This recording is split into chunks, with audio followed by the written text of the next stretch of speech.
अस्सलाम वालेकुम dear students. आज का हमारा टॉपिक है moment of inertia. Moment of inertia को बेटे मोमेंटम से बिल्कुल भी रिलेट नहीं करना। मोमेंटम है something else end moment of inertia है समथिंग एल्स। जो काम लीनियर मोशन में मैस करता है वही काम एंगुलर मोशन में मोमेंट ऑफ इनर्शिया का होता है। अब मैस का क्या काम है?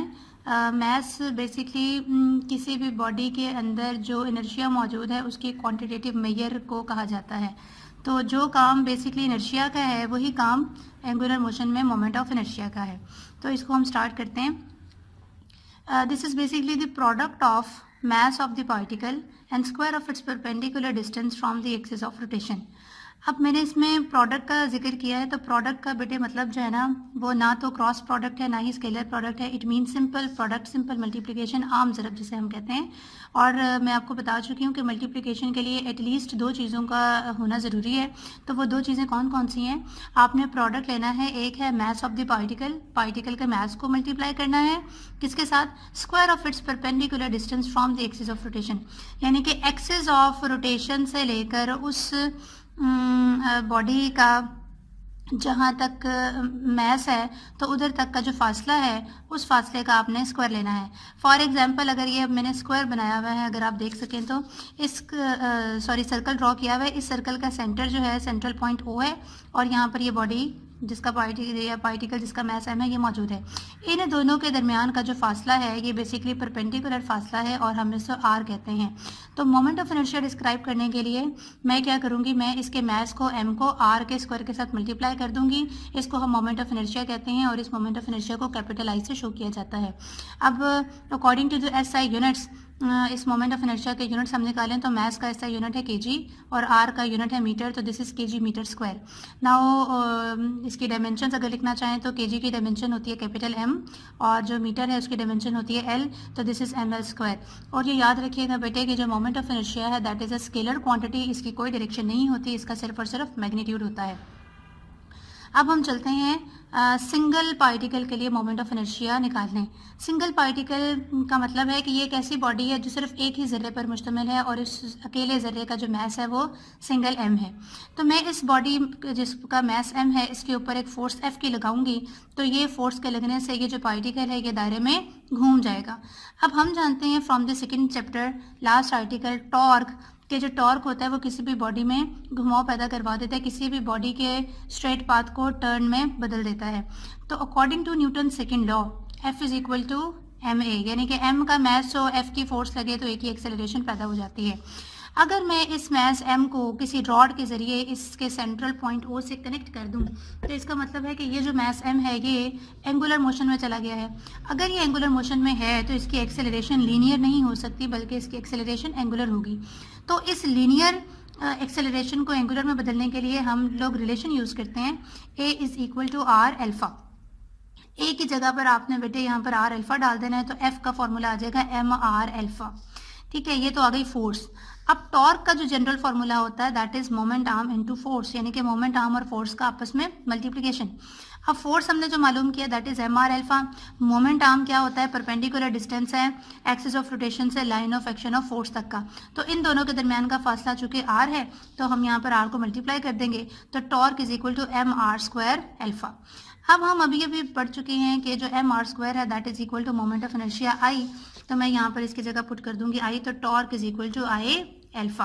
अगर आप थोड़ा सा रिकॉल करें तो मैं ये फॉर्मूला आपको सेकंड चैप्टर में टॉर्क को पढ़ाते हुए बता चुकी हूँ और याद रखें कि ये भी न्यूटन का सेकंड लॉ है बट इन एंगुलर मोशन। तो जो I है वो mR स्क्वायर है। इट मीन्स के लीनियर मोशन में जो काम मैस करता है एंगुलर मोशन में वही काम मोमेंट ऑफ इनर्शिया करता है। ठीक है, now we have to calculate the moment of inertia for our rigid body. अब याद रखें बेटे रिजिड बॉडी के लिए भी टॉर्क का फॉर्मूला I अल्फा ही आएगा, सिर्फ जो डिफरेंस है वो मोमेंट ऑफ इनर्शिया के फॉर्मूले में आएगा। तो इसको करने के लिए हम कंसिडर करते हैं एक आर्बिट्रेरी बॉडी है हमारे पास। आर्बिट्रेरी का मतलब कोई ख़ास शेप नहीं है, और ये जो आर्बिट्रेरी रिजिड बॉडी है ये ढेर सारे पार्टिकल से मिलकर बनी हुई है। तो हर पार्टिकल का जो मैस है वो मैंने यहाँ पर लिख दिया है। फॉर एग्जांपल ये पार्टिकल है, इसका मैस है m1, this is m2, this is m3, m4 and then so on करते करते mn। ये जो O पॉइंट है ये इसका एक्सिस ऑफ रोटेशन है, यानी कि अगर इस बॉडी पर फोर्स लगे कोई तो ये बॉडी जो है इस O पॉइंट के इर्द गिर्द रोटेट कर सकती है। इस M1 का इस O पॉइंट से जो फासला है दैट इज R1, M2 का O से फासला है R2, सिमिलरली Mn का जो फासला है O say that is Rn। इसका मतलब कि हमारी इस आर्बिट्ररी बॉडी का, इस रिजिड बॉडी का जो मास है वो M1, M2, M3 से Mn तक है, और इनके जो परपेंडिकुलर डिस्टेंसेस हैं from the axis of rotation वो करस्पॉन्डिंगली हैं R1, R2, R3 से लेकर Rn तक। अब हमें बेटे क्या करना है, हमें इस पूरे रिजिड बॉडी का टॉर्क कैलकुलेट करने के लिए हमें इसके हर एक पार्टिकल का अलग-अलग से टॉर्क मालूम करना है और फिर हमने सबको सम अप कर देना है। तो टॉर्क 1 को कैलकुलेट करते हैं, सेम फार्मूला जो भी अभी हम लोगों ने यहाँ पे डिराइव किया था mr² अल्फा, इसको मैं यूटिलाइज करूँगी। तो this is τ1 is equal to m1r² r1 का स्क्वायर अल्फा 1, टॉर्क 2 यानी कि दूसरे मैथ्स का आ जाएगा m2 r2 का square alpha 2, and then so on τn पर चले जाएंगे mn rn का square alpha n। Total torque जो है वो इन सब का सम अप हो जाएगा τ1 प्लस τ2 प्लस τn। ये वैल्यूज़ हम लोग पुट करेंगे। अब बेटे ये याद रखें, चूंकि ये रिजिड बॉडी है, रिजिड बॉडी क्या होती है ये मैं आप लोगों को पिछले लेक्चर्स में पहले भी बता चुकी हूँ। एक ऐसी बॉडी जिसके ऊपर फोर्स के लगने के बावजूद उसके दो पार्टिकल्स के दरमियान का फासला तब्दील ना हो, हम उसको रिजिड बॉडी कहते हैं। ठीक है, तो चूंकि ये रिजिड बॉडी है, रिजिड बॉडी की एंगुलर एक्सेलरेशन, उसकी एंगुलर वेलोसिटी, उसका एंगुलर मोमेंटम सारा एक जितना ही होता है। कोई भी पार्टिकल पहले या तेज़ी से या बाद में मूव नहीं करता, तो हम लिख सकते हैं alpha 1, alpha 2, alpha n all are equal and this is equal to alpha, यानी कि पहला पार्टिकल की एंगुलर एक्सेलरेशन दूसरे की और nth की सबकी बराबर है। अब याद रखें फिजिक्स में जब सारी चीज़ें एक जैसी होती हैं तो हम सबस्क्रिप्ट्स को एलिमिनेट कर देते हैं, ख़त्म कर देते हैं। तो इसलिए मैंने अल्फा के नीचे जो 1 लिखा हुआ है उसको भी एलिमिनेट कर दिया, 2 को भी एलिमिनेट कर दिया। मैं सिंपल इसकी जगह पर अल्फा लिखूंगी। तो ऊपर वाली इक्वेशन में हम लिख लेते हैं m1 r1 स्क्वायर अल्फा 1 की जगह अल्फा, नेक्स्ट टर्म में अल्फा 2 की जगह अल्फा, और लास्ट वाली में अल्फा n की जगह भी अल्फा। इन सब में से बेटे कॉमन निकल जाता है अल्फा, तो this is m1 r1 square plus m2 r2 का square plus so on mn rn का स्क्वायर। अब अगर आप ये पैरेंथेसिस में ब्रैकेट्स में अगर आप ये टर्म देखें तो ये आपको पता चलता है ये पहले पार्टिकल का मोमेंट ऑफ इनर्शिया, ये दूसरे पार्टिकल का मोमेंट ऑफ इनर्शिया, और ये nth पार्टिकल का मोमेंट ऑफ इनर्शिया। यानी कि रिजिड बॉडी के अंदर जितने पार्टिकल्स हैं सबके मोमेंट ऑफ इनर्शिया को अगर हम एडअप कर दें तो हमारे पास पूरी रिजिड बॉडी का मोमेंट ऑफ इनर्शिया आ जाता है। तो I can write it like alpha summation i is equal to 1 to i is equal to n। i मैं आपको पहले भी बता चुकी हूँ, i डमी वेरिएबल है। यहाँ पर डमी वेरिएबल का मतलब ये है कि ये नंबर ऑफ पार्टिकल्स को शो करेगा जो कि रिजिड बॉडी में मौजूद हैं, और वो है 1 से लेकर n तक, बाकी m/r i का स्क्वायर। अब ये चूंकि मोमेंट ऑफ इनर्शिया है मैं इसको आई से रिप्लेस कर सकती हूँ। In general torque is equal to I alpha.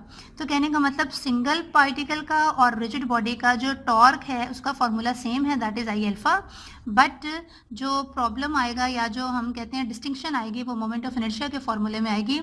Single particle का मोमेंट ऑफ इनर्शिया का फॉर्मूला है mr स्क्वायर, क्योंकि उसमें सिर्फ और सिर्फ एक ही मास है, जबकि रिजिड बॉडी के मोमेंट ऑफ इनर्शिया का फॉर्मूला है summation i equals to 1 to i equals to n mi r i का स्क्वायर। तो hopefully you understand the article. अल्लाह हाफिज़।